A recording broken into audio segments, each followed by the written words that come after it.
Et si une petite fille de 5 ans pouvait guérir la paralysie d'une juge en plein milieu du procès de son père? La petite fille dit à la juge « Libérez mon père et je vous guérirai ». Tout le monde a ri jusqu'à ce que le miracle se produise. Et ce qui s'est passé ensuite a laissé toute la salle d'audience dans un silence stupéfait. Regardez jusqu'à la fin pour le découvrir. Le tribunal était en effervescence en cette froide matinée de décembre 2023. Une atmosphère électrique que les agents judiciaires chevronnés ont immédiatement reconnue comme le signe avant-coureur d'un événement extraordinaire. La juge Marguerite Dufresne, 39 ans, est entrée en fauteuil roulant dans la salle d'audience NDG 7, avec la même expression déterminée qu'elle arborait depuis 3 ans, depuis l'accident qui l'avait clouée dans un fauteuil roulant. Ses cheveux auburn étaient sévèrement tirés en arrière en un chignon professionnel, et ses yeux verts perçants surveillaient la salle bondée avec une autorité acquise à la force du poignet après avoir dû faire ses preuves pendant des années dans un monde qui sous-estimait souvent ses capacités. Les murs en acajou semblaient résonner des verdicts rendus au cours des décennies. Mais aujourd'hui, l'ambiance était différente, chargée d'une électricité qui faisait même les officiers de justice chevronnés se remuer inconfortablement dans leur siège, sentant que cette affaire serait différente de toutes celles qu'ils avaient connues auparavant. Le bailli demanda à l'Assemblée de se lever pour l'honorable juge Dufresne. L'officier Marcus Thompson, un vétéran de 20 ans dont la voix avait le poids d'innombrables procédures, Marguerite remarqua que l'ironie de la situation n'échappait à personne dans la salle d'audience. L'appel traditionnel à se lever alors qu'elle restait assise. Ce rituel familier lui semblait vide de sens lorsqu'elle restait assise, mais elle avait appris à imposer le respect par sa présence plutôt que par sa taille, développant une intensité qui pouvait faire taire une salle rien qu'en haussant un sourcil. Dans le fauteuil de l'accusé était assis Thomas Moreau, 34 ans, ouvrier du bâtiment, dont les mains calleuses tremblaient alors qu'il faisait face à des accusations de vol à main armée. Son visage buriné racontait l'histoire d'un homme poussé au désespoir, marqué par des rides profondes creusées par des mois de nuit blanches et des choix impossibles qui l'avaient conduit à ce moment. Mais ses yeux reflétaient autre chose, un amour profond et douloureux qui semblait transcender sa situation actuelle, un dévouement paternel qui émanait de lui comme la chaleur d'une forge. Il portait sa seule bonne chemise, une chemise bleue boutonnée que sa mère avait soigneusement repassée ce matin-là, mais qui ne pouvait cacher le poids qu'il avait perdu pendant leurs difficultés financières, ni la façon dont ses épaules avaient commencé à s'affaisser sous le poids de sa situation. Derrière lui, au premier rang de la galerie, était assise la spectatrice la plus improbable que Marguerite ait jamais vue en 15 ans de carrière. La petite Emma Moreau, à peine âgée de 5 ans, avec des boucles blondes qui brillaient comme de l'or filé, serrait contre elle un ours en peluche usé nommé Monsieur Buttons, et regardait son père avec la foi inébranlable que seul un enfant peut avoir. Ses yeux bleus, aussi brillants que le ciel d'été, semblaient renfermer des secrets bien au-delà de son âge, et elle se tenait avec une dignité qui rappelait à Marguerite les vieilles photos d'enfants royaux, composées, alertes et d'une certaine manière consciente qu'elle faisait partie de quelque chose de plus grand qu'elle-même. Elle murmura quelque chose à sa grand-mère, Sarah Moreau, qui lui essuyait les yeux avec un mouchoir en papier qui avait déjà beaucoup servi ce matin-là, ses mains ridées tremblant d'émotion et de fatigue. « L'État contre Thomas Moreau », annonça le procureur Robert Hayes, son costume Armani coûteux contrastant fortement avec l'apparence modeste de l'accusé. À 52 ans, Hayes avait bâti sa carrière sur sa fermeté envers la criminalité, et son taux de condamnation était une fierté personnelle qu'il mentionnait dans chaque campagne électorale et conférence de presse. « Votre honneur, l'accusé est accusé de vol à main armée au premier degré, un crime grave passible de lourdes peines en vertu de la loi de l'État. » L'avocat commis d'office de Thomas, David Chen, se tenait nerveusement à côté de son client. À 28 ans, ce n'était que sa 3e affaire importante depuis qu'il avait obtenu son diplôme à la Northwestern Law, et tout le monde pouvait sentir son manque d'expérience dans la façon dont il fouillait dans ses papiers et s'éclaircissait la gorge à plusieurs reprises. Le bureau des avocats commis d'office était débordé d'affaires, et les affaires complexes comme celle-ci étaient souvent confiées aux avocats les plus récents, qui étaient encore en train d'apprendre les subtilités de la défense pénale. Sa jeunesse était évidente non seulement dans son visage, mais aussi dans ses mouvements.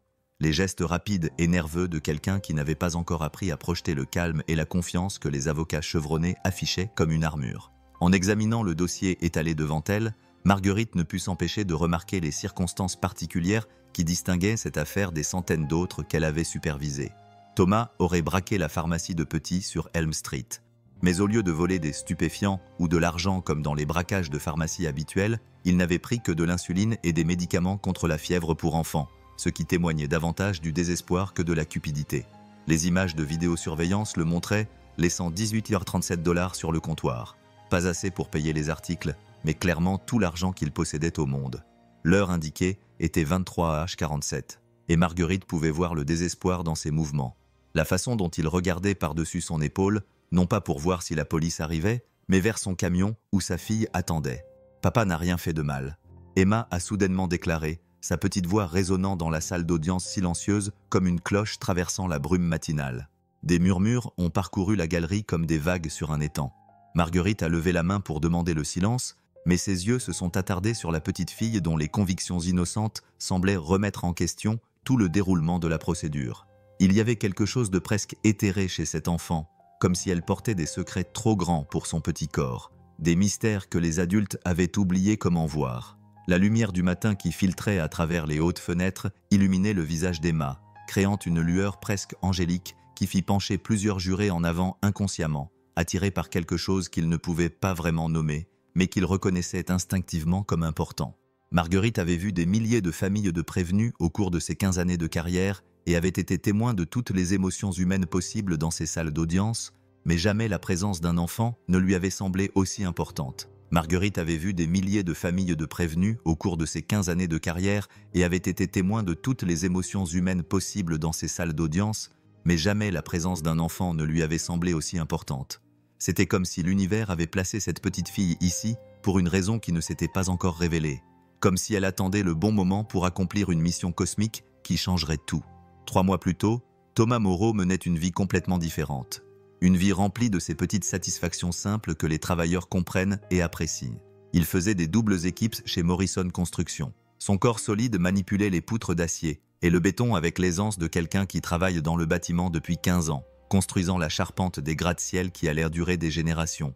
Ses mains, qui tremblaient maintenant dans la salle d'audience, avaient autrefois bougé avec une précision assurée, maniant les outils avec le genre d'expertise qui ne s'acquiert qu'après des années de travail acharné sous le soleil brûlant de l'été et les vents glaciaux de l'hiver. Chaque soir, peu importe à quel point il était crevé, il rentrait avec sa vieille camionnette à leur petit appart de Maple Street, un modeste 2 pièces qui était devenu leur monde à eux depuis que la mère d'Emma était morte en couche, laissant Thomas élever sa fille tout seul avec juste l'aide de sa mère. Emma se précipitait dans ses bras dès qu'il franchissait la porte, ses petits pieds courant sur le sol en linoléum usé, couvrant son visage poussiéreux de baisers qui effaçaient comme par magie la fatigue de chaque longue journée. Emma se jetait dans ses bras dès qu'il franchissait la porte, ses petits pieds trottant sur le sol en linoléum usé, couvrant son visage poussiéreux de baisers qui, d'une manière ou d'une autre, effacèrent la fatigue de chaque longue journée. Elle avait le don de lui faire sentir comme s'il était la personne la plus importante au monde, ses yeux s'illuminant comme si son arrivée était l'événement le plus magique qu'elle puisse imaginer. Leur routine du soir était sacrée. D'abord, un dîner simple que Sarah préparait généralement. Ensuite, l'heure du bain rempli de canards en caoutchouc et de bulles parfumées à la fraise. Et enfin, le moment fort de leur journée. L'heure de l'histoire dans le fauteuil à bascule que son propre père avait fabriqué des décennies auparavant. Son rythme doux apaisait le père et la fille, tandis que les soucis de la journée s'évanouissaient. « Raconte-moi encore l'histoire de la princesse, papa », disait Emma pendant leur routine du soir, se blottissant sur ses genoux avec cette confiance totale que seuls les enfants peuvent offrir, ses petites mains jointes dans l'attente de son conte préféré. « Eh bien », commençait Thomas, sa voix prenant automatiquement le ton magique réservé aux histoires du soir. Il était une fois une petite princesse courageuse qui avait le pouvoir magique de guérir les gens. Mais elle devait faire très attention à quand l'utiliser, car la magie est spéciale et ne doit pas être gaspillée pour des petites choses. La princesse vivait dans un beau château, mais elle savait que son vrai pouvoir venait de son cœur, pas de sa couronne ou de ses bijoux. Les yeux d'Emma s'écarquillaient d'émerveillement. Son imagination peignait des images vivantes pendant que son père parlait. « Quel genre de magie, papa? Comme faire pousser des fleurs ou guérir les gens qui ont mal? La magie la plus puissante qui soit, l'amour, » murmurait-il en embrassant son front et en respirant le parfum de son shampoing à la fraise. Un moment de paix totale dans leur vie modeste mais heureuse. Un amour si pur qu'il pouvait guérir les cœurs brisés, réparer les âmes blessées et même rendre possible l'impossible. Mais la princesse devait être très courageuse pour utiliser sa magie, car parfois l'amour exige des sacrifices. Mais tout a changé le 15 septembre 2023 à 15h17 précisément, lorsque le destin a décidé de mettre à l'épreuve tout ce que Thomas pensait savoir sur la force et la survie. Il se dépêchait d'aller chercher Emma à la crèche Sunshine Daycare, car il était en retard parce que son chef de chantier avait insisté pour terminer un coulage de béton qui ne pouvait pas attendre le lendemain. Une jeune femme nommée Jessica Torres, distraite par son téléphone portable et roulant à toute vitesse à un feu rouge à l'intersection de la 5e et de Maine, a percuté la camionnette de Thomas avec une telle force qu'elle l'a fait tourner comme un jouet d'enfant. L'impact a été terrible. Le métal a grincé contre l'asphalte dans une symphonie de destruction qui allait se répéter dans ses cauchemars pendant des mois. Quand il s'est enfin réveillé 3 jours plus tard à l'hôpital St. Mary's Hospital, sa jambe gauche était brisée en 12 endroits et maintenue par un réseau complexe de tiges métalliques et de vis. Les chirurgiens, après avoir fait tout leur possible pour reconstruire ce que l'accident avait détruit, le docteur Amandine Fortier, une chirurgienne orthopédiste au visage sévère et forte de 20 ans d'expérience, lui a annoncé la terrible nouvelle avec une précision clinique. Il ne pourrait plus jamais travailler dans le bâtiment. Les exigences physiques de son métier étaient désormais au-delà de ses capacités, et ses 15 années d'expérience durement acquises étaient devenues sans valeur du jour au lendemain, effacées par un moment d'inattention d'une autre personne. « Vous aurez besoin d'une rééducation intensive », expliqua-t-elle d'un ton neutre. « Et même après ça, vous aurez probablement toujours des limitations. Le travail dans le bâtiment implique de grimper, de soulever des charges lourdes et de rester debout pendant de longues périodes. Des activités qui seront extrêmement difficiles, voire impossibles, pour toi à l'avenir. » Les factures médicales s'empilaient comme des feuilles mortes dans une tempête. Chaque relevé apportait son lot de désespoir. L'indemnisation des accidents du travail ne couvrait qu'une fraction des coûts. L'assurance invoquant des conditions préexistantes que Thomas jurait n'avoir jamais eues. Elle le combattait à chaque étape. Alors que les avocats s'enrichissaient des deux côtés, leur modeste compte d'épargne, qui était autrefois leur filet de sécurité en cas d'urgence, s'est évaporé en quelques semaines, les frais de spécialistes, d'opérations chirurgicales et de rééducation dévorant leur stabilité financière comme des sauterelles dans un champ de blé. « On va s'en sortir, Tommy. » Sa mère, Sarah, l'avait rassuré avec cet optimisme déterminé dont seules les mères ont le secret. Mais Thomas pouvait voir les rides d'inquiétude s'approfondir autour de ses yeux comme des affluents de peur. À 67 ans, elle poussait déjà ses revenus fixes de la sécurité sociale pour les aider, sautant ses propres médicaments pour acheter les recharges d'inhalateurs d'Emma, choisissant entre ses pilules pour l'arthrite et les traitements respiratoires de sa petite fille. En novembre, les crises d'asthme d'Emma devenaient plus fréquentes et plus graves, déclenchées par le temps froid du Midwest et peut-être par le stress qui semblait imprégner leur petit appartement comme de la fumée. Thomas tenait la petite main de sa mère dans la salle d'urgence, regardant les moniteurs bipères et se sentant complètement impuissant, alors que les factures médicales qu'il ne pouvait pas payer continuaient de s'accumuler. Sachant que chaque visite signifiait une dette plus importante, mais incapable de risquer la vie de sa fille, Thomas lui tenait la petite main dans la salle d'urgence, regardant les moniteurs bipères et se sentant complètement impuissant face aux factures médicales qu'il ne pouvait pas payer et qui continuaient de s'accumuler. Il savait que chaque visite signifiait un endettement plus important, mais il ne pouvait pas risquer la vie de sa fille. « Je dois prendre soin de ma princesse », se murmurait-il pendant ces longues nuits où Emma respirait difficilement et que son propre espoir s'amenuisait, sans savoir à quel point ces mots allaient devenir prophétiques. La juge Marguerite Dufresne avait ses propres démons à combattre, des ombres qui la suivaient chaque soir de son bureau à son appartement vide, lui rappelant une vie qui avait été bouleversée à jamais par le choix imprudent d'une autre personne. Il y a 3 ans, elle était l'étoile montante du système judiciaire, connue dans tout l'État pour son esprit vif et ses décisions compatissantes qui conciliaient justice et humanité d'une manière qui impressionnait même les vétérans endurcis de la magistrature. La revue juridique l'avait qualifiée de futur de la jurisprudence progressiste, et d'éminents politiciens avaient chuchoté sur son potentiel pour la Cour suprême de l'État avant son 35e anniversaire. Elle était sur la voie de la gloire. Sa carrière filait en flèche jusqu'à la nuit du 12 octobre 2020, lorsqu'un conducteur ivre, nommé Jérémy Dubois, a grillé un stop et a brisé ses rêves ainsi que sa colonne vertébrale.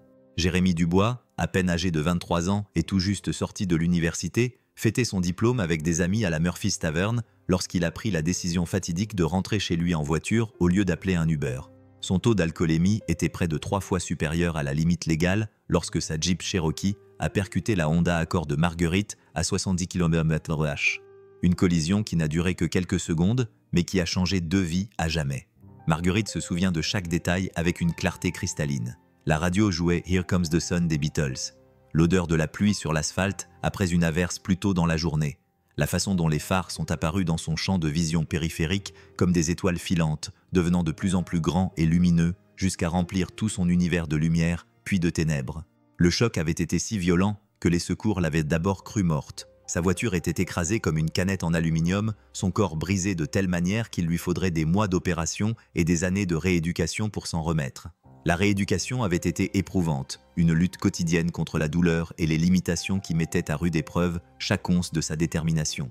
Mais le rétablissement émotionnel s'est avéré encore plus difficile, l'obligeant à réapprendre non seulement à se déplacer en fauteuil roulant, mais aussi à conserver son autorité dans une salle d'audience où elle ne pouvait plus littéralement regarder de haut les accusés et les avocats qui se trouvaient devant elle.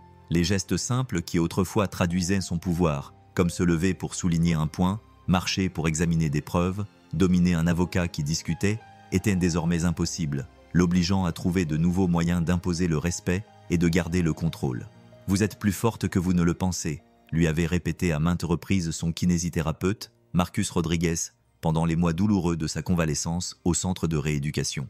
Marcus, un ancien marine qui avait perdu sa jambe en Afghanistan, savait ce que c'était que de se reconstruire à partir de morceaux brisés. Mais la force semblait être un luxe lorsque des tâches simples comme atteindre des dossiers sur des étagères en hauteur lui rappelaient chaque jour ses limites. Lorsque tous les tribunaux ont dû être évalués en termes d'accessibilité, lorsque les jurés la regardaient parfois avec pitié plutôt qu'avec respect. Le tribunal avait été réaménagé pour être accessible après son retour, mais ces aménagements lui semblaient être des compromis, une reconnaissance constante de ce qu'elle avait perdu, plutôt qu'une célébration de ce qu'elle avait conservé. Son mariage n'avait pas survécu à cette transition, devenant une autre victime de cette nuit d'octobre. Richard, son ex-mari depuis 8 ans, avait dit qu'il ne pouvait pas gérer cette nouvelle réalité. Même si Marguerite pensait qu'il ne pouvait tout simplement pas supporter d'être marié à quelqu'un que le monde voyait comme brisé, il était tombé amoureux de sa force et de sa confiance, de la façon dont elle imposait le respect partout où elle allait. Et quand cette force a dû être redéfinie plutôt qu'admirée, il a trouvé des excuses pour partir. Il était parti un mardi pluvieux de mars, emportant la moitié de leurs affaires et toute la foi qu'elle avait encore en l'amour inconditionnel. Les papiers du divorce invoquaient des différences irréconciliables, mais Marguerite connaissait la vérité. Certaines personnes ne peuvent t'aimer que lorsque tu es entier, et elle apprenait à accepter que l'intégrité peut prendre de nombreuses formes.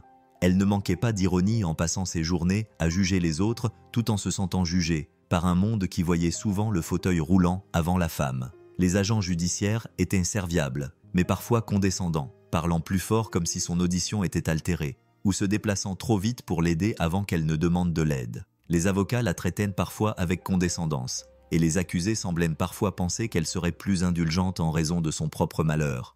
Elle avait dû travailler 2 fois plus dur pour prouver que ses facultés judiciaires étaient inchangées, que la sagesse et la compassion ne nécessitaient pas la capacité de marcher. Alors qu'elle se préparait pour l'affaire Moreau ce matin-là, Marguerite se surprit à réfléchir à la justice. Pas seulement la justice légale qu'elle rendait tous les jours, mais la justice cosmique qui semblait si insaisissable dans sa propre vie. Elle avait construit des murs autour de son cœur, des barrières professionnelles qui la protégeaient du poids émotionnel de voir des familles brisées défilant dans sa salle d'audience jour après jour. Mais quelque chose dans cette affaire semblait différent, chargé d'une importance qu'elle ne pouvait pas vraiment nommer. Comme si l'univers s'apprêtait à lui enseigner quelque chose qu'elle devait apprendre, elle se dirigea en fauteuil roulant vers la fenêtre de son bureau et regarda le ciel gris de décembre où les flocons de neige dansaient comme des prières rendues visibles, chacun unique et beau malgré le froid qui les avait créés. Au loin, elle entendait les enfants jouer pendant la récréation à l'école primaire de l'autre côté de la rue. Leur rire portait sur le vent comme le souvenir d'une époque plus simple où tout semblait possible et où les miracles étaient à portée de main. La salle d'audience était bondée lorsque le procès a commencé. Tous les sièges étaient occupés par des membres de la communauté qui avaient entendu parler de l'affaire grâce aux réseaux sociaux et aux reportages locaux qui l'avaient présenté comme un combat entre David et Goliath.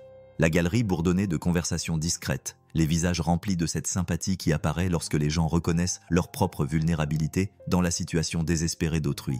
Thomas était assis, raide sur sa chaise, la jambe blessée, immobilisée et douloureuse, le cœur brisé en regardant Emma colorier tranquillement au premier rang avec le paquet de crayons de couleur que Sarah avait apporté pour l'occuper pendant la longue procédure. La petite fille avait insisté pour porter sa plus belle robe, une robe bleue avec de petites fleurs blanches que Sarah lui avait achetée pour la messe de Pâques à la First Methodist Church, où ils allaient depuis qu'Emma avait été baptisée quand elle était bébé. Le procureur Hayes s'est levé pour présenter les arguments de l'accusation, ses chaussures en cuir italien brillantes claquant sur le sol en marbre à chaque pas calculé. Le son résonnait dans la salle d'audience au plafond haut comme un métronome, marquant le temps qui s'écoulait vers ce qu'il considérait comme une condamnation inévitable. À 45 ans, Robert Hayes avait bâti sa carrière sur sa fermeté envers la criminalité, gagnant le soutien des syndicats de police et des groupes de défense des droits des victimes. Et son taux de condamnation était une source de fierté personnelle qu'il mentionnait dans chaque campagne électorale et conférence de presse. Sa réputation était fondée sur le fait qu'il ne reculait jamais devant une affaire, quelles que soient les circonstances émotionnelles qui l'entouraient. « Mesdames et messieurs les jurés », commença-t-il d'une voix empreinte de l'autorité de quelqu'un qui avait prononcé ce genre de discours des centaines de fois, les faits sont simples et incontestables. Le 3 décembre 2023, Thomas Moreau est entré dans la pharmacie de Petit avec ce qui semblait être une arme et a pris des articles sans les payer en totalité. La loi ne reconnaît pas le désespoir comme excuse pour un crime, quelles que soient les circonstances émotionnelles qui ont pu conduire à ces actes. Mais David Chen, le jeune avocat de Thomas, avait bien préparé son dossier, même si l'affaire lui avait été confiée seulement 2 semaines plus tôt, lorsque l'avocate initiale de Thomas avait été hospitalisée pour une crise cardiaque. Tout juste sorti de l'université Northwestern et avec des prêts étudiants qui allaient le suivre pendant des décennies, Chen comprenait le désespoir à sa manière. La pression de devoir faire ses preuves, le poids de la liberté d'une autre personne reposant sur ses épaules inexpérimentées. Il avait passé d'innombrables heures à examiner les images de vidéosurveillance, à interroger des témoins et à rechercher des précédents juridiques susceptibles d'offrir un peu d'espoir à Thomas. « Votre honneur », a déclaré Chen, la voix se renforçant à mesure qu'il parlait. « Mon client n'a jamais menacé personne de violence. » Les images de vidéosurveillance montrent clairement qu'il s'approche du comptoir avec respect, expliquant sa situation au pharmacien avec une détresse évidente. Il a laissé tout l'argent qu'il avait, ces derniers 18,37 $, et n'a pris que les médicaments vitaux pour sa fille, qui souffrait d'une grave crise d'asthme qui aurait pu être fatale sans une intervention immédiate. Au fur et à mesure que les témoignages se succédaient tout au long de la matinée, la véritable histoire a émergé comme un puzzle assemblé pièce par pièce. Chaque témoin ajoutait une nouvelle couche à la tragédie qui les avait tous amenés dans cette salle d'audience. L'asthme d'Emma s'était aggravé de façon spectaculaire ce week-end-là, déclenché par une combinaison du froid de décembre et du stress qui semblait imprégner leur petit appartement comme de la fumée. L'enfant avait haleté pendant des heures, son inhalateur de secours était vide et il n'avait pas d'argent pour le recharger. Alors que Thomas passait des coups de fil de plus en plus désespérés aux cabinets médicaux, aux urgences et à toute personne susceptible de l'aider, il a appelé à plusieurs reprises le service d'urgence de son pédiatre. Mais sans assurance et sans argent pour consulter, on lui avait dit de l'emmener aux urgences de l'hôpital Sainte Mary, le même hôpital où ils avaient déjà été refoulés 2 fois pour des factures impayées lors de visites précédentes. Elle ne pouvait plus respirer. Thomas a témoigné à la barre, la voix brisée en revivant cette nuit terrible qui avait tout changé. Ses lèvres devenaient bleues et elle faisait ce bruit sifflant qui hante encore mes rêves. C'était comme écouter quelqu'un se noyer. Mais il n'y avait pas d'eau, juste ces petits poumons qui la lâchaient au moment où elle en avait le plus besoin. Je ne pouvais pas rester là à regarder mon bébé souffrir. J'aurais fait n'importe quoi au monde pour l'aider. Le pharmacien, Michael Petit, a témoigné à contre-cœur, visiblement mal à l'aise avec l'attention que l'affaire avait attirée sur son entreprise familiale. La pharmacie de Petit était au service de la communauté depuis 23 ans, et Michael avait pris la relève de son père avec la volonté d'aider ses voisins de toute la manière possible. « Je voulais aider », a-t-il admis, d'une voix à peine audible, alors qu'il luttait contre la complexité morale de la situation. Mais la politique du magasin est stricte en matière de vérification d'assurance et d'exigence de paiement. J'ai déjà été victime de vols. De vrais vols avec des armes à feu, des menaces et une peur réelle pour ma vie. C'était différent. Monsieur Moreau a dit « s'il vous plaît » et « merci ».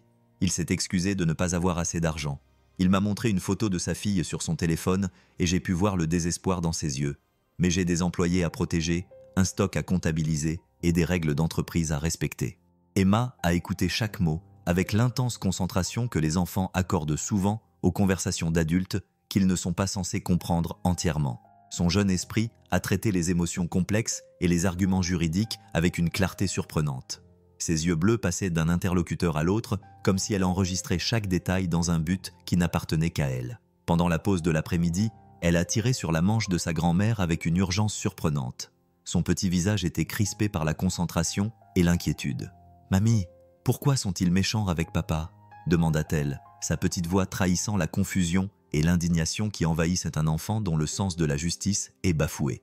Sarah s'agenouilla à côté de sa petite fille, ses articulations arthritiques protestant contre le mouvement, mais son cœur ayant besoin d'être à la hauteur des yeux de l'enfant qu'elle aimait plus que tout au monde. « Parfois, ma chérie, les gens bien doivent faire des choix difficiles quand ils essaient de protéger ceux qu'ils aiment le plus au monde.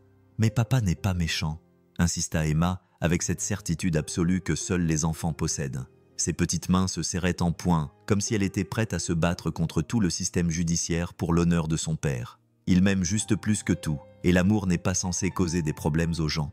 Ce que ni les adultes, ni le sténographe du tribunal n'ont remarqué, c'est le mot qu'Emma a ajouté dans un murmure si doux qu'il ressemblait à une prière s'élevant vers le ciel. Et je peux arranger ça. Je sais exactement comment arranger ça. L'accusation semblait solide, le procureur Hayes présentant méthodiquement des preuves qui faisaient passer Thomas pour un criminel. Malgré ses nobles motifs et sa situation désespérée, le silence régnait dans la salle d'audience tandis que les images de vidéosurveillance étaient diffusées sur de grands écrans, montrant Thomas entrant dans la pharmacie de Petit à 11h47 le 3 décembre, s'approchant du comptoir avec ce qui semblait être une arme et repartant avec des articles d'une valeur de 120 $ après n'avoir payé que 18 $ ou 37 cents. Les images noires et blancs granuleuses racontaient une histoire qui semblait claire pour quiconque n'était pas familier avec le drame humain qui se cachait derrière chaque image. L'arme s'est avérée être un pistolet en plastique qu'Emma avait laissé dans son camion après une journée de jeu. Un pistolet à eau rose acheté dans un magasin à 1 $ qu'il avait pris sans réfléchir. Il avait désespérément besoin de quelque chose pour que le pharmacien de nuit le prenne au sérieux alors que chaque seconde comptait pour que sa fille puisse respirer. Le défendeur avait peut-être de nobles intentions, a fait valoir le procureur Hayes au jury avec une précision digne d'un procureur. Sa voix porte le poids de la loi et de l'ordre qui ont bâti sa carrière. Mais l'intention ne nie pas le fait qu'un crime a été commis. Si nous excusons le vol en raison de difficultés personnelles, où cela s'arrête-t-il ? Permettons-nous à toute personne confrontée à des difficultés financières de simplement prendre ce dont elle a besoin dans les commerces locaux ? La loi existe pour protéger tous les citoyens, y compris les commerçants qui bossent dur comme Monsieur Petit, qui ont investi leur vie au service de cette communauté. Marguerite se sentait super partagée en observant le procès depuis sa position surélevée derrière le banc. Légalement, Hayes avait tout à fait raison. Les éléments constitutifs d'un vol à main armée étaient réunis, quelles que soient les motivations de Thomas ou les circonstances atténuantes qui l'avaient poussé à prendre des mesures aussi désespérées. La loi était claire. Un précédent avait été établi. Et son devoir en tant que juge était de veiller à ce que justice soit faite conformément aux lois qu'elle avait juré de respecter. Mais en voyant le soutien indéfectible d'Emma à son père, la foi absolue de l'enfant en sa bonté, malgré la procédure judiciaire qui les entourait, elle se rappela pourquoi elle était devenue juge au départ, pour servir la justice, pas juste appliquer les lois. Il y avait une différence entre la justesse juridique et la vraie justice. Et cette différence semblait particulièrement flagrante dans cette affaire, où l'amour et le désespoir avaient poussé un homme bon à faire un choix impossible. Pendant la pause déjeuner, Marguerite était assise dans son bureau, relisant une fois de plus le dossier, cherchant dans les précédents juridiques et les directives en matière de détermination de la peine, toute possibilité qui pourrait offrir à Thomas un peu d'espoir. Ses livres de droit tapissaient les murs comme de vieux amis, remplis de la sagesse accumulée au fil des siècles par l'humanité dans sa quête d'équilibre entre justice et clémence. Son assistante, Jennifer Dubois, frappa doucement à la porte avant d'entrer avec une expression inquiète qui attira immédiatement l'attention de Marguerite. « Juge Dufresne, il y a une petite fille ici qui dit qu'elle doit vous parler de l'affaire de son papa. » J'ai essayé de lui expliquer qu'elle ne pouvait pas juste avant que Jennifer ait pu finir sa phrase. Emma Moreau apparut dans l'embrasure de la porte, ayant réussi à convaincre les huissiers qu'elle avait l'autorisation officielle d'être là. Son petit visage était empreint d'une détermination qui rappelait à Marguerite celle qu'elle avait à son âge, à l'époque où elle croyait que la conviction juste pouvait surmonter tous les obstacles. L'enfant se comportait avec l'assurance de quelqu'un de beaucoup plus âgé, qui comprenait exactement ce qu'il fallait faire, comme si elle possédait un savoir que les adultes autour d'elle avaient en quelque sorte oublié ou perdu en cours de route. « Tu ne devrais pas être ici, ma chérie », dit Marguerite doucement, sans faire de geste immédiat pour appeler la sécurité. Quelque chose dans la présence de l'enfant lui semblait important, significatif, d'une manière qui transcendait le protocole normal d'une salle d'audience, comme si ce moment était destiné à se produire malgré toutes les règles et procédures mises en place pour l'empêcher. « Je sais », répondit Emma sans hésiter, se dirigeant directement vers le bureau de Marguerite, avec une démarche déterminée qui aurait été impressionnante chez un adulte, sans parler d'une enfant de 5 ans. « Mais je dois te dire quelque chose de très important à propos de mon papa, et je ne peux plus attendre parce que si j'attends, il sera peut-être trop tard. » Marguerite aurait dû appeler la sécurité tout de suite. Elle aurait dû suivre le protocole et ramener l'enfant à sa grand-mère dans la tribune où était sa place. Toutes les règles de conduite judiciaire exigeaient qu'elle maintienne une distance appropriée entre le tribunal et les familles impliquées dans les affaires dont elle était saisie. Au lieu de cela, elle se retrouva penchée en avant, sincèrement curieuse de savoir ce que cet enfant extraordinaire avait à dire. Il y avait quelque chose dans les yeux d'Emma, une sagesse ancienne qui semblait complètement en décalage avec ses 5 ans sur Terre, comme si elle était née en sachant des choses que la plupart des gens n'apprenaient jamais. « Il me lit des histoires tous les soirs », commença Emma. « Il me lit des… » Sa voix était claire et sûre, malgré la gravité de la situation dans laquelle elle se trouvait. Même quand sa jambe lui fait très mal et qu'il peut à peine marcher jusqu'à ma chambre, il ne manque jamais l'heure de l'histoire. Jamais. Et quand je fais des cauchemars avec des monstres ou des choses effrayantes qui se cachent dans mon placard, il s'assoit près de mon lit jusqu'à ce que je me rendorme, parfois toute la nuit. Et quand je ne pouvais plus respirer cette nuit-là, il avait tellement peur que je voyais ses mains trembler. Mais il est resté calme pour moi, parce que c'est ce que font les papas quand leurs petites filles ont besoin d'eux. La petite fille s'interrompit, observant le visage de Marguerite avec une intensité surprenante, comme si elle pouvait voir directement dans son âme et comprendre la douleur qui y habitait. Ses jeunes yeux semblaient ne voir au-delà de la robe judiciaire et du comportement professionnel pour voir la femme qui se cachait derrière, qui avait été brisée et qui apprenait encore à se reconstruire. « Tu as l'air triste », observa Emma avec une franchise surprenante qui transperça toutes les faux semblants et atteignit quelque chose de profond au fond du cœur soigneusement gardé de Marguerite. Comme si tu avais besoin que quelqu'un te raconte des histoires et te tienne la main quand tu as peur du noir. Marguerite sentit quelque chose se briser dans sa poitrine. Un mur soigneusement construit au cours des 3 dernières années pour se protéger de ce genre de vulnérabilité émotionnelle. C'était le bruit de la glace qui se brise après un long hiver. Le premier signe que le printemps pourrait finalement arriver, même dans les endroits les plus froids. « Pourquoi tu me dis ça, Emma ?» demanda Marguerite, d'une voix plus douce qu'elle ne l'avait été depuis des mois, plus douce qu'elle ne s'était autorisée à l'être depuis le départ de Richard, lorsqu'elle avait décidé que montrer ses émotions était un luxe qu'elle ne pouvait pas se permettre. La réponse de l'enfant résonna dans l'esprit de Marguerite pendant tout le reste du procès. Des mots qui semblaient avoir plus de poids que leur construction simple ne le permettait. Parce que parfois, les adultes oublient que l'amour pousse les gens à faire des choses courageuses, et que les choses courageuses ne sont pas toujours des choses mauvaises. Et parce que je pense que tu as oublié comment croire au miracle. Lorsque l'audience reprit dans l'après-midi, Marguerite ne pouvait pas se sortir de la tête sa conversation avec Emma. Les mots de l'enfant résonnaient dans son esprit comme une chanson qu'elle ne pouvait pas oublier. La petite fille était assise à sa place habituelle au premier rang, mais elle semblait maintenant observer le juge autant que son père, comme si elle surveillait les réactions de Marguerite à chaque témoignage, avec l'intensité de quelqu'un qui comprend que chaque instant compte. Il y avait quelque chose dans ses jeunes yeux, une connaissance qui semblait bien au-delà de ses 5 ans, comme si elle comprenait des choses sur le monde que la plupart des adultes avaient oubliées ou choisi d'ignorer dans leur quête de ce qu'ils appelaient la vie pratique. Le témoignage de Thomas continua, brossant un tableau saisissant d'un père poussé au désespoir par un amour si pur qu'il transcendait les frontières juridiques et les conventions sociales. Je savais que c'était mal. Il l'a admis devant la salle d'audience bondée, la voix ferme malgré les larmes qui coulaient sur ses joues burinées.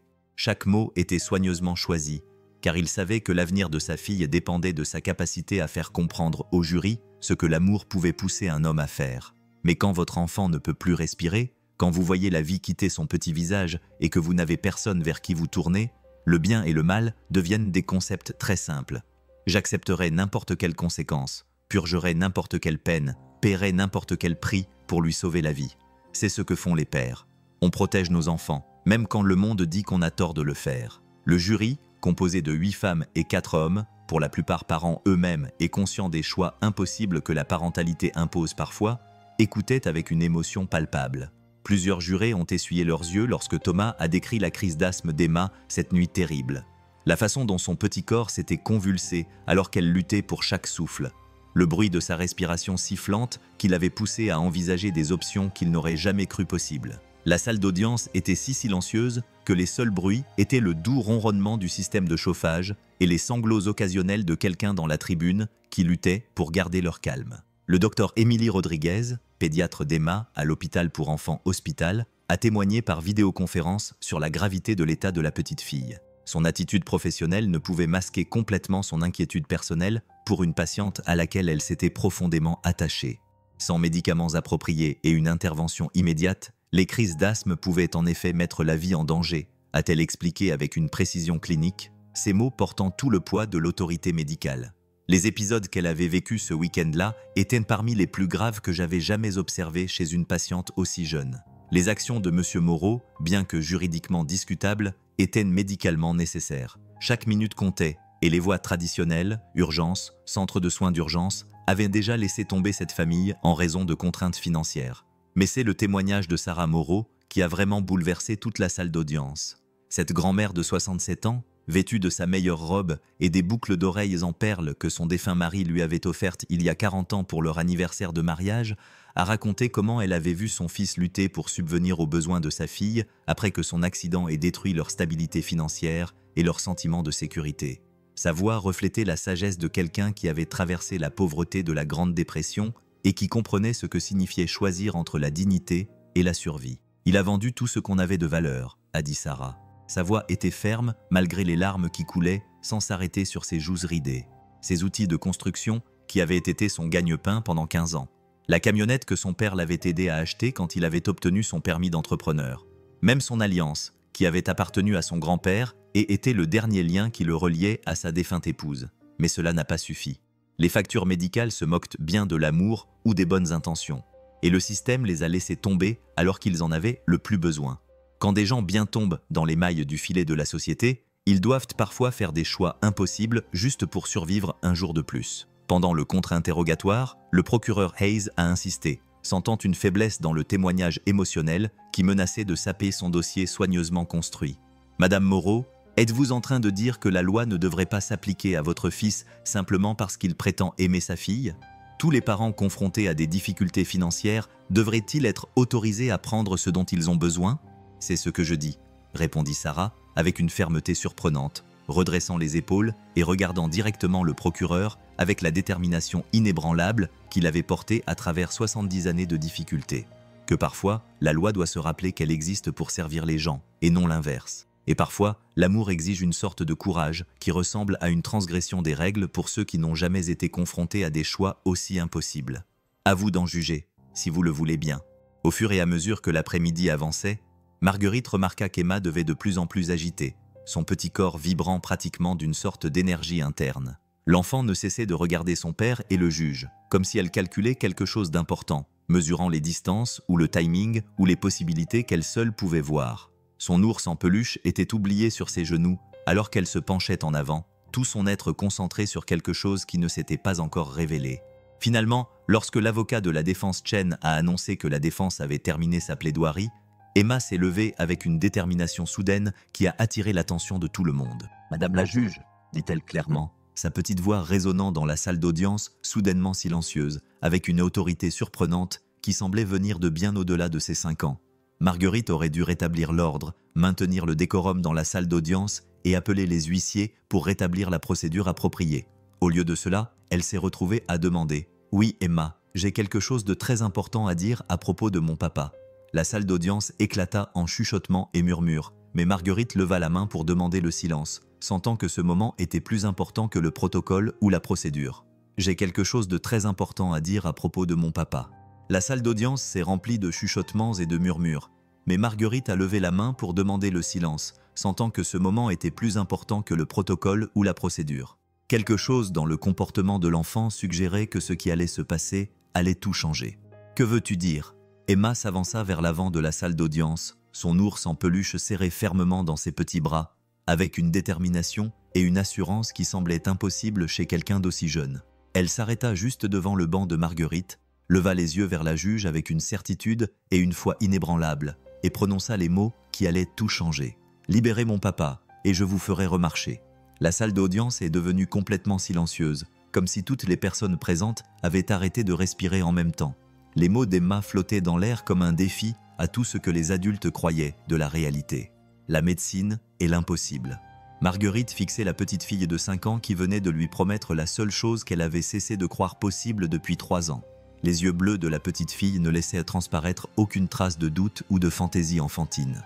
Au contraire, ils brûlaient d'une certitude qui semblait atteindre directement l'âme de Marguerite et réveiller quelque chose qu'elle croyait mort à jamais. « Emma, ma chérie, » dit Marguerite avec précaution, d'une voix à peine plus forte qu'un murmure. « Tu ne peux pas faire de telles promesses. Marcher n'est pas quelque chose que la magie peut réparer. » Mais même en prononçant ces mots, Marguerite sentit quelque chose remuer dans sa poitrine, une lueur d'espoir qu'elle avait enfouie si profondément qu'elle en avait oublié l'existence.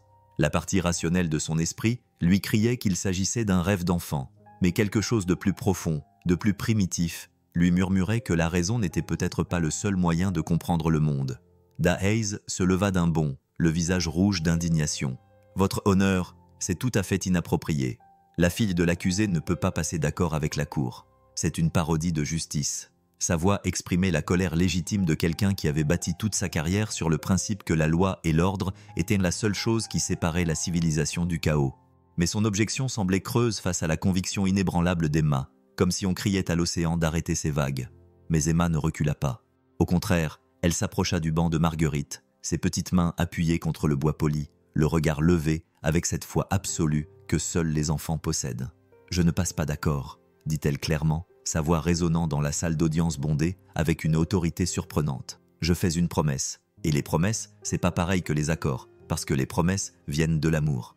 Et l'amour, c'est la magie la plus forte qui soit. » Thomas se leva péniblement, sa jambe blessée protestant alors qu'il tendait le bras vers sa fille. « Emma, ma chérie, reviens ici, tu peux pas faire ça. » Mais ces mots restèrent coincés dans sa gorge lorsqu'il vit quelque chose dans l'expression de sa fille qu'il n'avait jamais vu auparavant.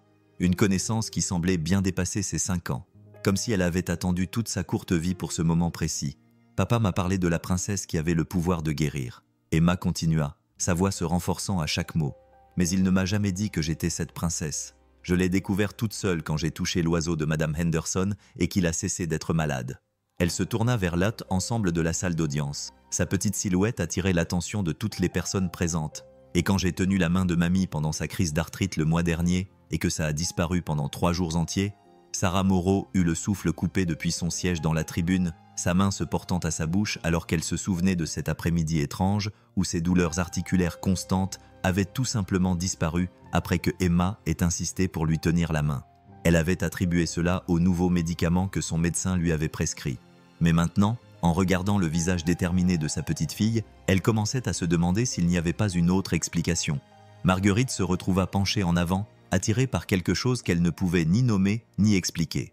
Tous les instincts qu'elle avait développés en tant que juge lui disaient que c'était impossible, que les enfants ne possédaient pas de pouvoir de guérison, que les miracles étaient des histoires que les gens se racontaient pour faire face à la dure réalité. Mais quelque chose dans les yeux d'Emma, une sagesse ancienne qui semblait en totale contradiction avec son jeune visage, poussa Marguerite à remettre en question tout ce qu'elle croyait savoir sur les frontières entre le possible et l'impossible. « Même si ce que tu dis était vrai, » dit Marguerite lentement, pesant chaque mot comme s'il risquait de se briser sous le poids de l'espoir. « Pourquoi voudrais-tu m'aider? Tu ne me connais même pas. » Mais dès qu'elle eut posé la question, Marguerite réalisa qu'elle avait peur de la réponse. Peur que cet enfant voie en elle quelque chose que les autres ne voyaient pas, une valeur que même elle ne reconnaissait plus en elle. Emma pencha la tête, observant Marguerite avec une telle intensité que les adultes se sentaient mal à l'aise, car elle semblait voir trop de choses. « Parce que tu es triste comme papa était triste, et que les gens tristes ont plus besoin de magie que quiconque. Et parce que si je t'aide à remarcher, tu te souviendras que les miracles existent et que l'amour est plus important que les règles. » La petite fille fit une pause, le regard rivé sur le visage de Marguerite, et parce que la magie ne fonctionne que lorsqu'elle est motivée par l'amour. Et j'aime mon papa plus que tout au monde. Et je sais que tu as aussi de l'amour en toi, même si tu as oublié où tu l'as mis. L'avocat Chen se leva lentement, le visage pâle sous le poids de ce qui se passait. Cela n'avait été abordé dans aucun cours de droit, ni dans aucun précédent juridique qu'il avait étudié. « Votre honneur, je ne sais pas comment procéder. C'est sans précédent. » Sa voix trahissait la confusion de quelqu'un qui voyait les fondements même de sa profession s'effondrer et se déformer sous ses pieds. Marguerite regarda autour d'elle dans la salle d'audience et vit des visages remplis d'étonnement, de scepticisme, d'espoir et de peur. Certains jurés se penchaient en avant comme s'ils assistaient à un miracle, tandis que d'autres semblaient incertains, comme s'ils voyaient s'écrouler tout ce qui était logique et ordonné.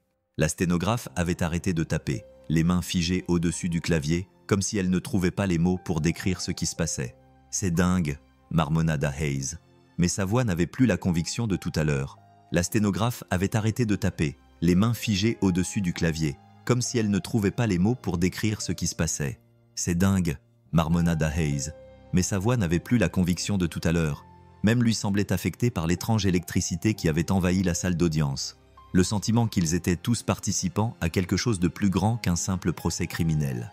Emma fouilla dans sa poche. et en sortit une petite marguerite fanée qu'elle avait dû cueillir sur la pelouse du palais de justice ce matin-là. Sous le regard fasciné de Marguerite, l'enfant toucha délicatement les pétales tombants de la fleur. Sous les yeux de tous, la marguerite commença à se redresser, ses pétales passèrent du brun au blanc, sa tige se renforça jusqu'à ce qu'elle semble aussi fraîche que si elle venait d'être cueillie dans un jardin au printemps. « Je peux réparer les choses cassées », dit Emma simplement, en brandissant la fleur restaurée. « Mais seulement quand c'est pour l'amour, et seulement quand les gens croient que l'amour est plus fort que tout le reste. » Elle regarda Marguerite droit dans les yeux, ses jeunes yeux reflétant une profondeur qui semblait impossible chez quelqu'un d'aussi petit. « Tu y crois, madame la juge? Tu crois que l'amour peut réparer ce qui est cassé ?» Marguerite fixait la marguerite parfaite dans la petite main d'Emma, l'esprit bouleversé par les implications de ce qu'elle venait de voir. Toute sa raison lui disait que c'était impossible, que les fleurs ne pouvaient pas se régénérer, que les enfants ne possédaient pas de pouvoir surnaturel.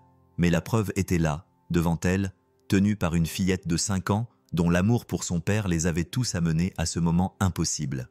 Pour la première fois en 3 ans, Marguerite Dufresne commença à se demander si, peut-être, il y avait plus de choses possibles dans ce monde qu'elle ne s'était autorisée à croire. Les mains de Marguerite tremblaient, tandis qu'elle agrippait les accoudoirs de son fauteuil roulant, ses jointures blanches de tension. La marguerite restaurée semblait briller dans la petite main d'Emma, défiant toutes les lois de la nature et la logique que Marguerite avait utilisée pour construire sa compréhension de la réalité. Dans la salle d'audience, les gens se penchaient en avant sur leurs sièges, certains murmurant des prières, d'autres restant assis dans un silence stupéfait, alors qu'ils essayaient de comprendre ce dont ils venaient d'être témoins. L'air lui-même semblait différent, chargé de possibilités et électrique, comme avant un coup de tonnerre. « Ce n'est pas possible », murmura Marguerite. Mais sa voix manquait de conviction. Elle avait passé 3 ans à accepter que certaines portes lui étaient fermées à jamais, que certaines fractures ne pouvaient être réparées. L'idée qu'un enfant, cet enfant, puisse avoir le pouvoir d'annuler des années de certitude médicale, lui donnait l'impression d'être au bord d'une falaise, regardant vers le bas un abîme qui pouvait être soit le salut, soit la destruction. Emma s'approcha à nouveau du banc, la marguerite toujours aussi belle et parfaite dans sa main. « Maman me disait papa que j'étais spéciale avant de partir au ciel », dit-elle doucement, sa voix résonnant clairement dans le silence absolu de la salle d'audience. Elle disait que j'avais des mains qui pouvaient me guérir, mais que je devais attendre d'être assez grande pour comprendre ce que signifie vraiment l'amour. La petite fille regarda autour d'elle, son regard effleurant chaque personne présente. « Je pense que l'amour, c'est faire des choses courageuses pour les autres, même quand les autres disent que tu as tort. » Thomas avait les larmes aux yeux en écoutant sa fille parler de sa mère pour la première fois depuis des mois. « Emma, ma chérie, ta maman serait si fière de toi en ce moment, parvint-il à dire, la voix étranglée par l'émotion. « Mais tu n'as pas à faire ça, tu n'as pas à essayer de me sauver. »« Si, je le veux, papa, » répondit Emma avec cette certitude qui ne vient que d'un amour total. « Parce que c'est ce que font les princesses. Elles sauvent les gens qu'elles aiment, même quand c'est effrayant, même quand les adultes ne croient plus à la magie. » Elle se tourna vers Marguerite, ses yeux bleus reflétant une profondeur de compréhension qui semblait impossible pour quelqu'un d'aussi jeune. « Tu me laisses essayer, madame la juge? Tu me laisses te montrer que l'amour est plus fort que la souffrance ?» Docteur Rodriguez, le kinésithérapeute de Marguerite, s'était glissé au fond de la salle d'audience pendant la pause déjeuner pour observer l'affaire dont tout le monde parlait dans le milieu médical. Il se retrouvait maintenant témoin d'un événement qui remettait en question tout ce qu'il avait appris en 20 ans de médecine de rééducation. Marguerite, appela-t-il doucement depuis son siège, l'appelant par son prénom malgré le caractère officiel de la situation. « Et s'il existait des formes de guérison que nous ne comprenons pas encore ?» Da Hayes se leva à nouveau, le visage rouge de frustration et de confusion. « Votre honneur, cela va trop loin. Nous ne pouvons pas laisser la superstition et le fantasme faire dérailler une procédure pénale. La loi est fondée sur des preuves factuelles, pas sur les affirmations d'une enfant qui pense avoir des pouvoirs magiques. » Mais même pendant qu'il parlait, son regard ne cessait de se poser sur la marguerite parfaite dans la main d'Emma, la fleur qui était fanée et mourante quelques instants auparavant. Marguerite regarda autour d'elle dans la salle d'audience, voyant des visages remplis d'espoir et de scepticisme à parts égales.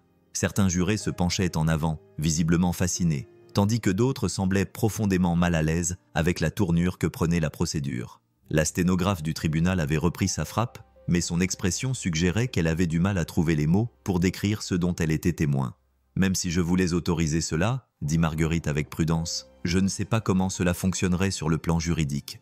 Ce n'est pas un établissement médical, et il y a des protocoles, des procédures. » Mais sa voix s'éteignit lorsqu'elle réalisa qu'elle cherchait des raisons de refuser quelque chose que son cœur voulait désespérément croire possible. Emma s'approcha, suffisamment près pour que Marguerite puisse voir le reflet doré dans ses yeux bleus, la détermination de sa petite mâchoire, la façon dont ses mains semblaient dégager de la chaleur même à distance. Il n'y a pas besoin de protocole, Madame la juge. L'amour ne suit pas de règles. L'amour est tout simplement. Elle tendit la Marguerite restaurée. Touchez la fleur. Sentez comme elle est différente maintenant. Sentez comment l'amour l'a rendue à nouveau entière. Contre tous les instincts de préservation qu'elle avait développés au cours des 3 dernières années, Marguerite tendit la main et toucha délicatement les pétales de la marguerite. Ils étaient doux et vivants, remplis d'une vitalité qui semblait palpiter sous ses doigts. Pendant un instant, elle aurait pu jurer qu'elle ressentait quelque chose, une chaleur, une énergie, un sentiment de possibilité qu'elle croyait perdu à jamais. « Je le sens », murmura Marguerite. Sa voix était remplie d'émerveillement et de terreur à parts égales. « Je ressens vraiment quelque chose. » Cet aveu lui donna l'impression de sauter du falaise sur laquelle elle se tenait, s'abandonnant à des possibilités que son esprit rationnel jugeait impossibles. Emma sourit, le visage rayonnant de joie. C'est parce que ton cœur se souvient comment espérer à nouveau. Et l'espoir est la première étape de la guérison. C'est l'espoir qui fait opérer la magie. Elle regarda autour d'elle dans la salle d'audience, s'adressant à toutes les personnes présentes. Mais tout le monde doit y croire. Tout le monde doit vouloir que ça marche, car l'amour est plus fort quand il est partagé. Sarah Moreau se leva de son siège dans la tribune. Ses mains âgées étaient jointes. « J'y crois », dit-elle clairement. Sa voix porte le poids de toute une vie de prières et d'espoir. « Je crois au pouvoir de l'amour, et je crois au cœur magnifique de ma petite fille. » Une à une, d'autres voix se sont mises à se joindre à la sienne. Thomas, la voix brisée par l'émotion. « Je crois en ma fille, Dr Rodriguez, depuis le fond de la salle. Je crois en la guérison. Nous ne comprenons pas encore. » Même certains jurés ont commencé à hocher la tête, pris par le moment extraordinaire dont ils étaient témoins. Mais c'est l'avocat de la défense Chen qui a le plus surpris tout le monde. Se levant lentement, la jeune avocate regarda Marguerite droit dans les yeux et dit « Votre honneur, j'ai passé des années à étudier le droit, convaincu que la justice était une question de règles et de précédents. Mais peut-être que parfois, la justice est une question d'amour. Peut-être que parfois, les verdicts les plus importants ne sont pas ceux qui sont écrits dans les livres de droit, mais ceux qui sont écrits dans le cœur des gens. » Marguerite sentit les larmes couler sur son visage en regardant Emma. Cet enfant extraordinaire qui avait réussi à briser la carapace protectrice qu'elle avait construite autour de son cœur. « Que veux-tu que je fasse ?» murmura-t-elle d'une voix tremblante, pleine d'espoir et de crainte. Emma lui adressa un sourire radieux. « Crois simplement.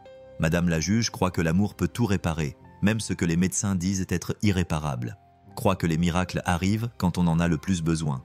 Et crois que parfois, les petites filles sont vraiment des princesses avec de la magie dans les mains. » La salle d'audience s'était transformée en quelque chose qui dépassait le cadre d'une procédure judiciaire, devenant un espace sacré où l'impossible semblait non seulement concevable, mais inévitable. Mais Marguerite se retrouva au centre d'un moment qui semblait plus grand que la loi, plus grand que la médecine, plus grand que tout ce qu'elle pensait comprendre du monde. Emma s'approcha du fauteuil roulant avec des pas qui semblaient porter le poids du destin, ses petites mains brillant d'une lumière intérieure qui défiait toute explication, mais exigeait d'être crue. « Je veux que vous fermiez les yeux, Madame la juge, » dit Emma doucement, sa voix empreinte de l'autorité douce de quelqu'un qui a toujours su que ce moment viendrait. « Et je veux que vous pensiez au moment le plus heureux de votre vie, celui où vous vous êtes senti le plus vous-même, le plus vivante, le plus rempli d'amour. » Les mains de la petite fille flottaient juste au-dessus des jambes de Marguerite, sans tout à fait les toucher, mais suffisamment près pour que Marguerite puisse sentir la chaleur qui se dégageait de ses petites paumes.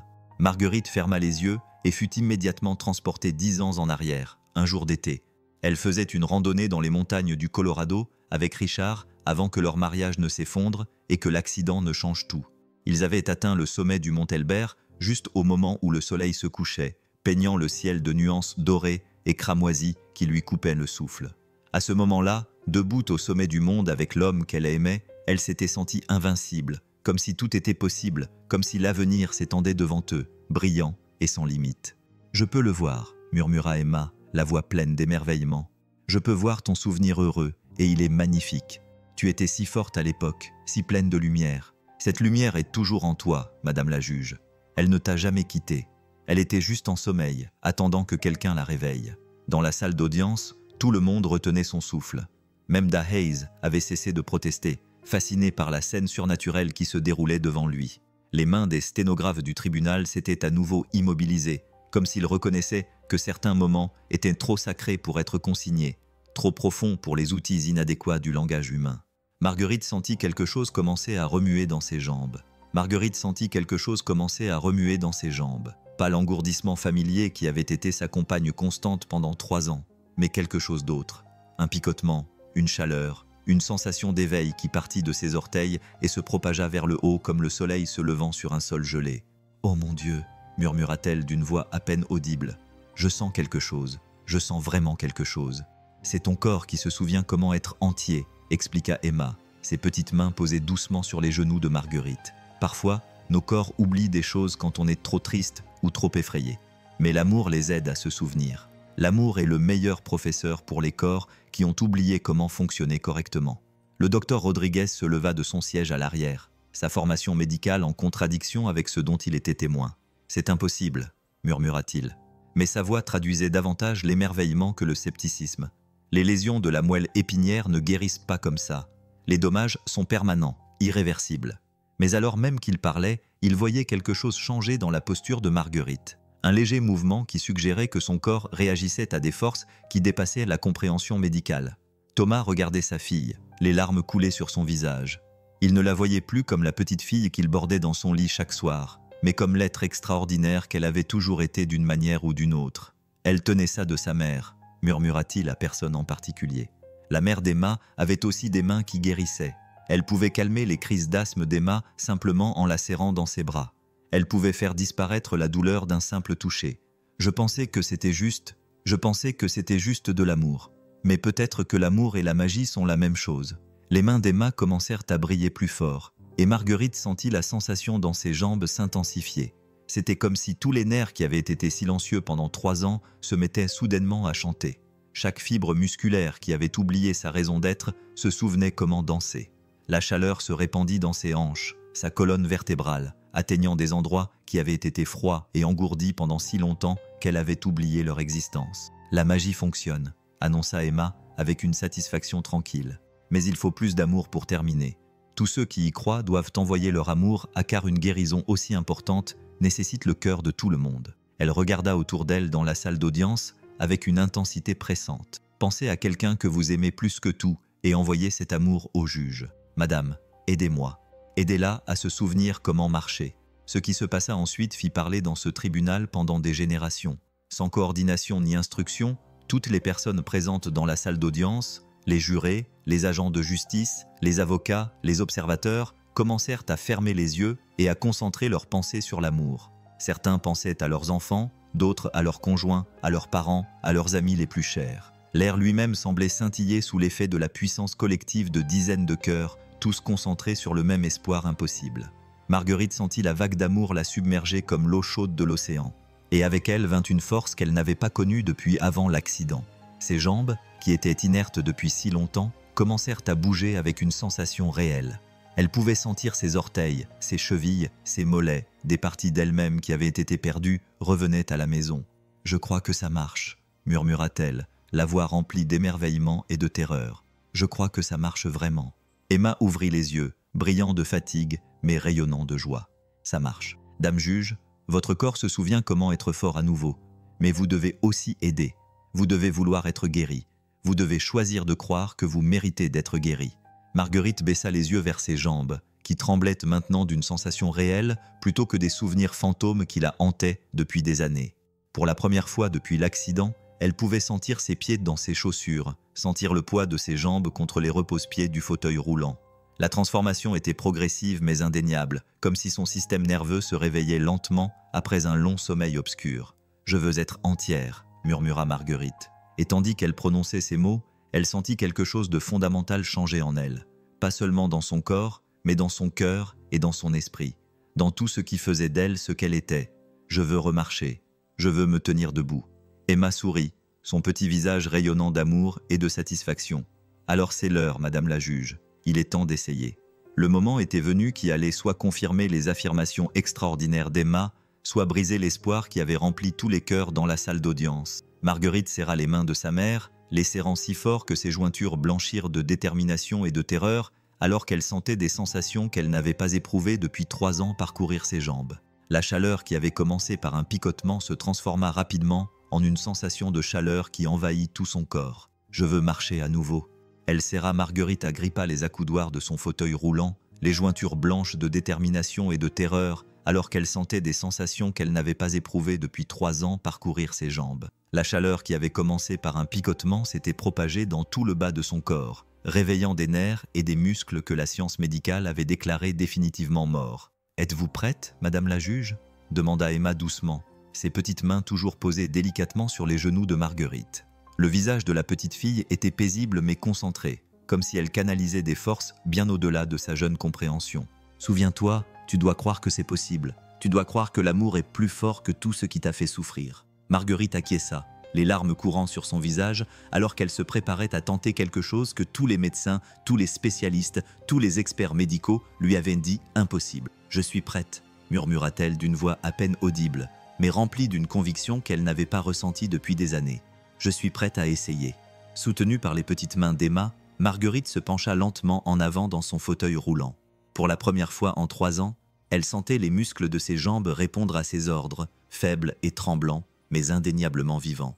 La sensation était si forte qu'elle haleta, portant ses mains à sa bouche avec émerveillement et incrédulité. « Je les sens », s'écria-t-elle, sa voix résonnant dans la salle d'audience silencieuse. « Je sens mes jambes, elles réagissent vraiment. » Cette prise de conscience la frappa comme un coup physique, et elle se mit à sangloter avec le genre de soulagement désespéré qui survient lorsque quelque chose que l'on croyait mort revient soudainement à la vie. Le docteur Rodriguez se leva de son siège, sa formation médicale le poussant à intervenir, même si son cœur lui disait d'assister à ce miracle. « Marguerite, fais attention.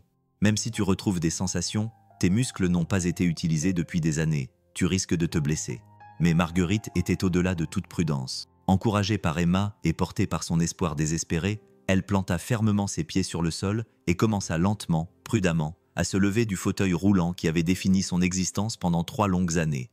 Ses jambes tremblaient comme celles d'un poulain nouveau-né, hésitantes et instables, mais elles ont supporté son poids. Elles ont vraiment supporté son poids.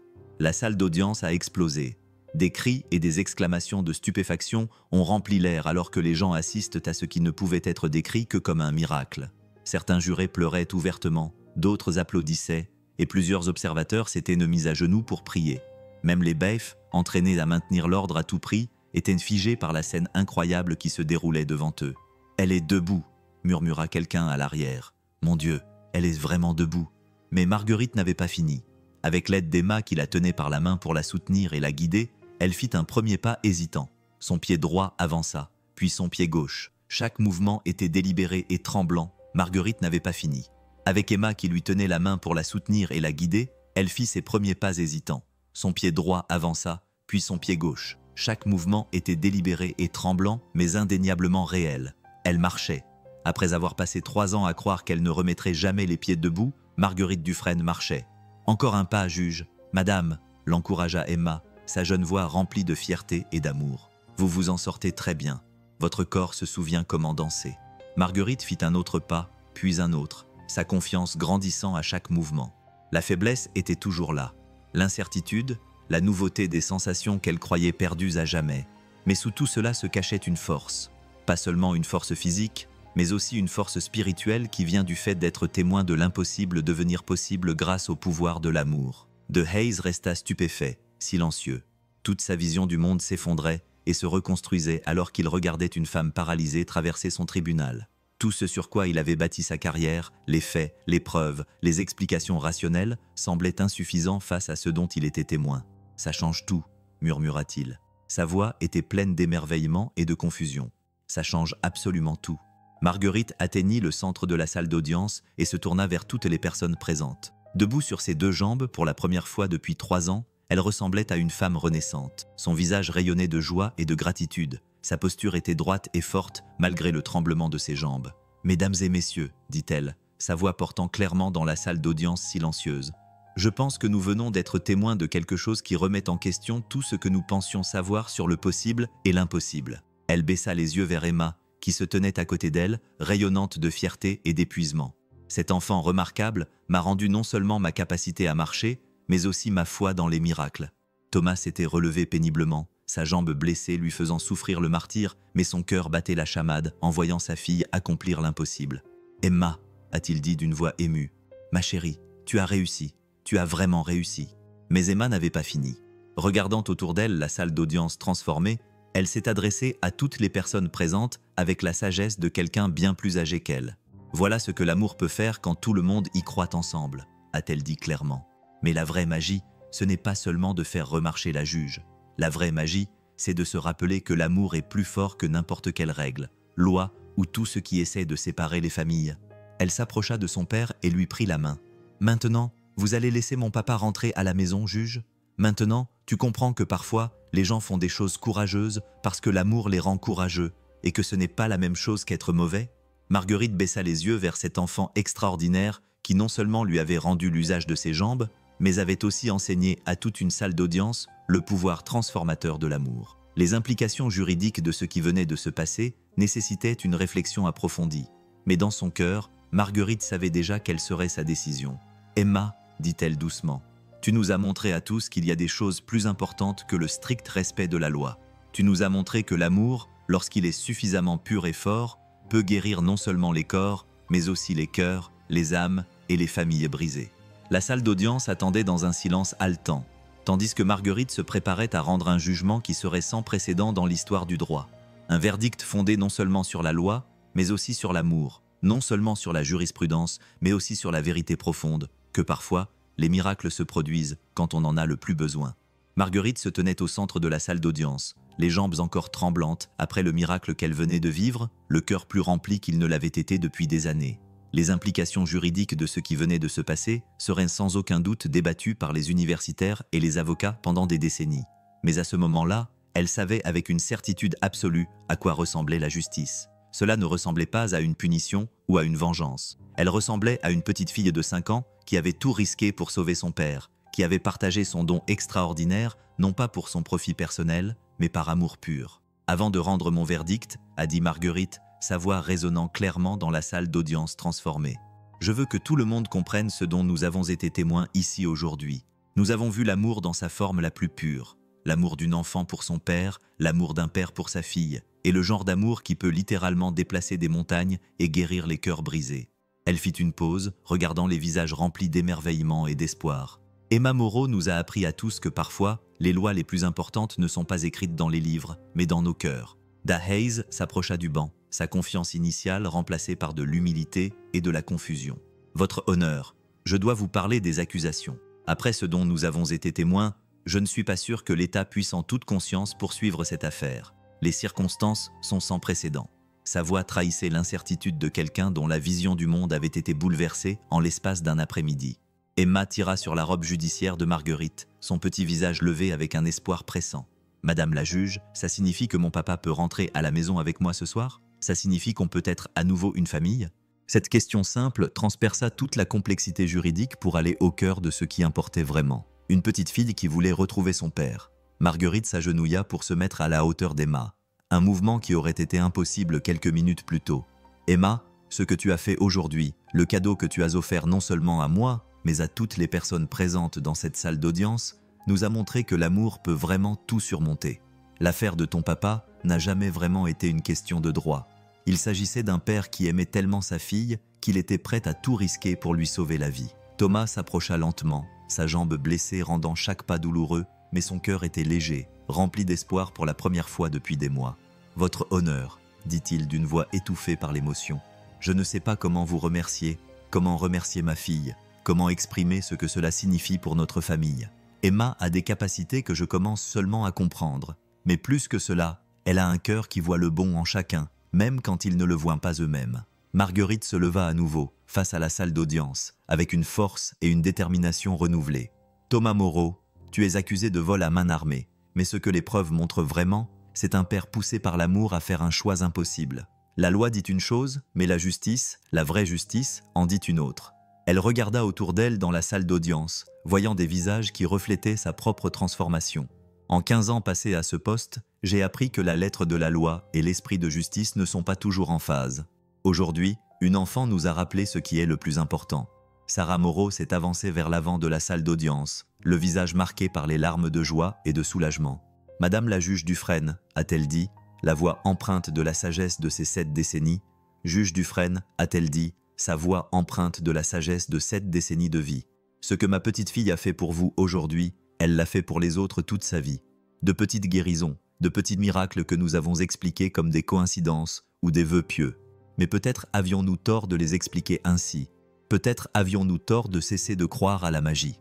Le docteur Rodriguez s'était également approché, sa formation médicale entrant en conflit avec ce que ses propres yeux lui montraient. « Marguerite, je suis votre thérapeute depuis 3 ans, et ce dont je viens d'être témoin défie tout ce que je sais sur les lésions de la moelle épinière et la récupération neurologique. Cet enfant n'a pas seulement guéri votre corps, elle a guéri votre esprit, votre espoir, votre foi et vos possibilités. » Il secoua la tête avec émerveillement. « Je ne comprends pas comment c'est possible, mais je ne peux pas nier ce que j'ai vu. » La sténographe du tribunal avait enfin repris sa frappe, même si son expression suggérait qu'elle avait du mal à trouver les mots justes pour décrire les événements extraordinaires dont elle avait été témoin. Comment documenter un miracle? Comment transcrire le son des cœurs qui s'ouvrent et des esprits qui s'envolent? Marguerite leva la main pour demander le silence, et la salle d'audience se tut immédiatement. « J'ai pris ma décision », annonça-t-elle d'une voix forte et assurée. « Thomas Moreau, vous êtes entré dans la pharmacie Petit le soir du 3 décembre avec l'intention d'obtenir des médicaments pour votre fille. Bien que vos méthodes aient été techniquement illégales, votre motivation était l'amour pur, le genre d'amour qui pousse les parents à accomplir des actes de courage extraordinaires lorsque la vie de leurs enfants est en jeu. » Elle fit une pause, regardant directement Emma, dont les yeux bleus brillaient d'anticipation et d'espoir. « Votre fille a montré à cette cour que l'amour peut littéralement faire des miracles, que la guérison est possible même lorsque la science médicale dit que ce n'est pas le cas, et que parfois les verdicts les plus importants ne sont pas écrits dans les livres de droit, mais dans le cœur des hommes. » La tension dans la salle d'audience était palpable, alors que tout le monde attendait les derniers mots de Marguerite. Thomas serra fermement la main d'Emma, tous deux levant les yeux vers la juge qui avait été transformée non seulement physiquement, mais aussi spirituellement par le don extraordinaire d'une petite fille. « Par conséquent, » poursuivit Marguerite, la voix résonnant de conviction, « je déclare l'accusé non coupable en raison de l'amour parental et des circonstances extraordinaires. Les charges sont rejetées. » Elle abaissa son gavel avec une autorité qui ne venait pas de sa position, mais de son cœur. Cette affaire est close, et cette famille est libre de rentrer chez elle. La salle d'audience éclata en acclamations et applaudissements. Des larmes de joie coulaient librement tandis que les gens célébraient non seulement une victoire juridique, mais un triomphe de l'amour sur la loi, du cœur sur les règles, des miracles sur le cynisme. Emma se jeta dans les bras de son père et Thomas la souleva, la faisant tournoyer tandis qu'ils riaient et pleuraient tous les deux en même temps. Mais Marguerite n'avait pas fini. « Emma » appela-t-elle au milieu des célébrations. « Peux-tu revenir ici un instant? J'ai quelque chose à te dire. » La petite fille s'approcha à nouveau du banc, le visage rayonnant de bonheur et de satisfaction. « Oui, madame la juge. » Marguerite s'agenouilla une fois de plus et prit les petites mains d'Emma dans les siennes. « Merci, » murmura-t-elle, la voix remplie d'une gratitude que les mots ne pouvaient exprimer. « Merci de m'avoir rendu mes jambes, mon espoir et ma foi en les miracles.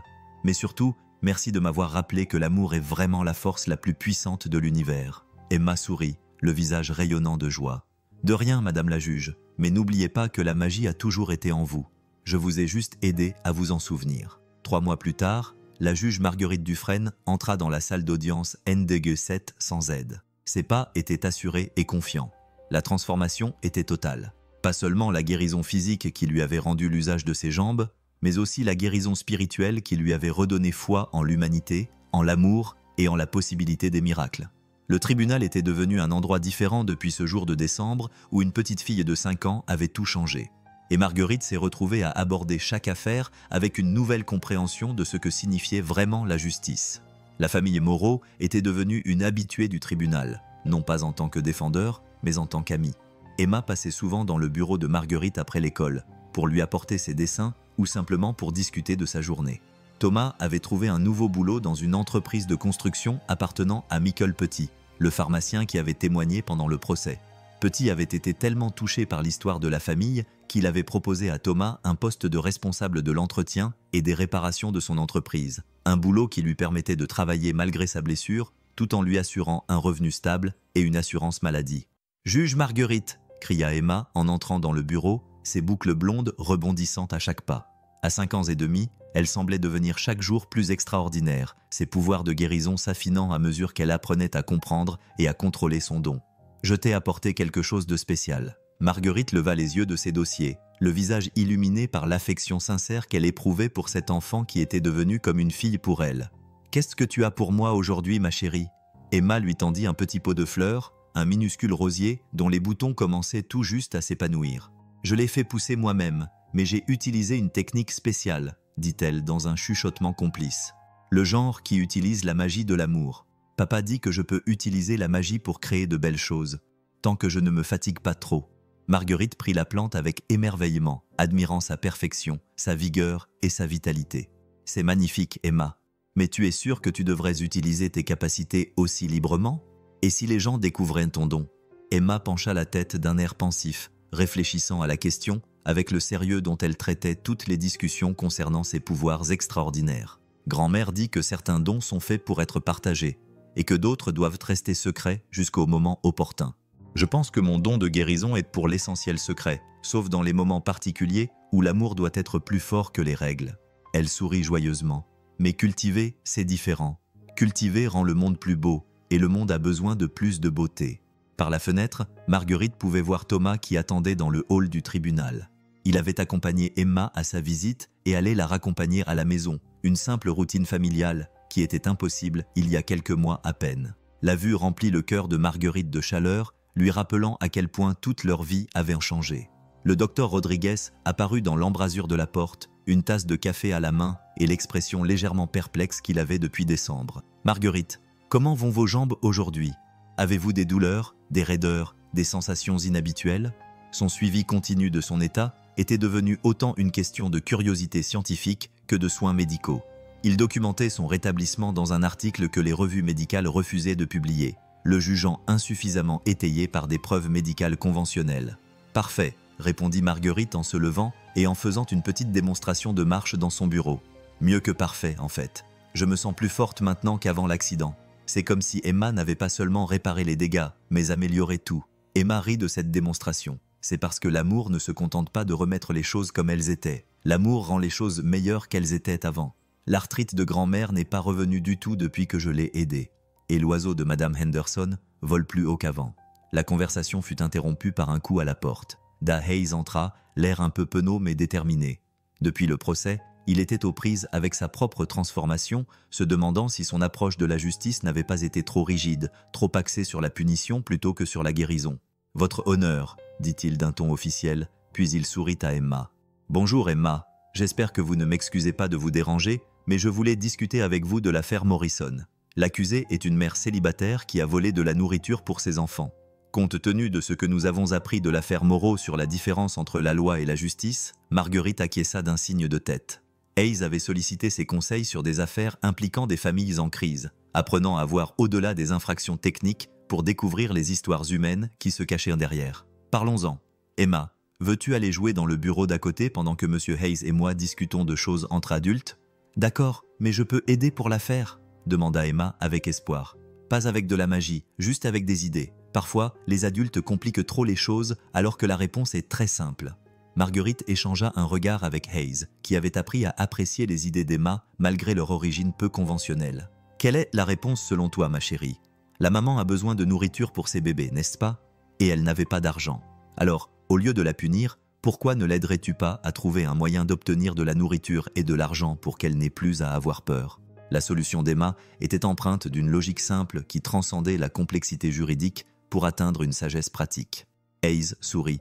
La vérité sort de la bouche des enfants. Tu as tout à fait raison, Emma. La solution n'est pas la punition.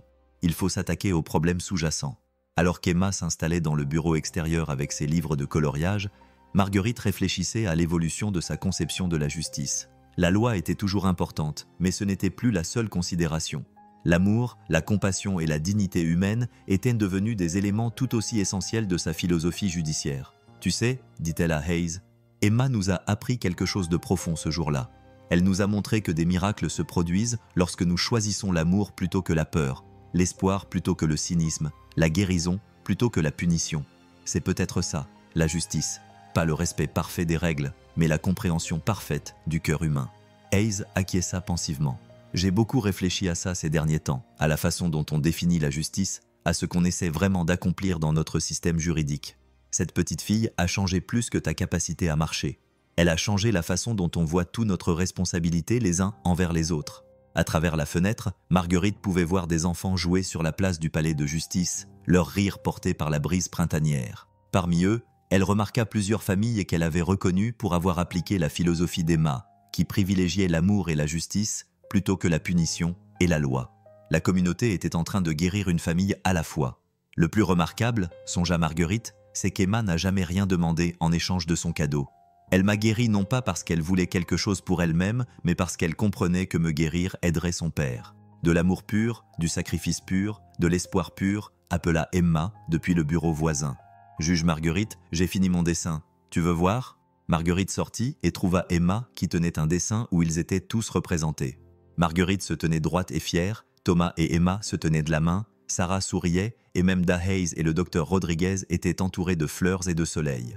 Et ce qui ne pouvait être décrit que comme de l'amour visible rayonnait de la page en tourbillons dorés et roses. « C'est notre histoire », expliqua Emma fièrement. « L'histoire de comment l'amour a réparé tout ce qui était cassé et l'a rendu beau à nouveau. » Marguerite serra dans ses bras l'enfant qui était devenu son miracle, son enseignante, son inspiration. « Oui, ma chérie, c'est notre histoire et c'est la plus belle histoire dont j'ai jamais fait partie. » À l'extérieur du palais de justice, les cloches ont commencé à sonner l'heure, leur son se propageant dans toute la communauté comme une bénédiction. Un rappel que la justice et l'amour, lorsqu'ils sont combinés, peuvent effectivement faire des miracles. Et dans la salle d'audience 7, où tout avait commencé, la balance de la justice était non seulement équilibrée, mais bénie. Crois-tu que l'amour peut changer le destin? Partage ton avis et dis-nous si tu crois au miracle.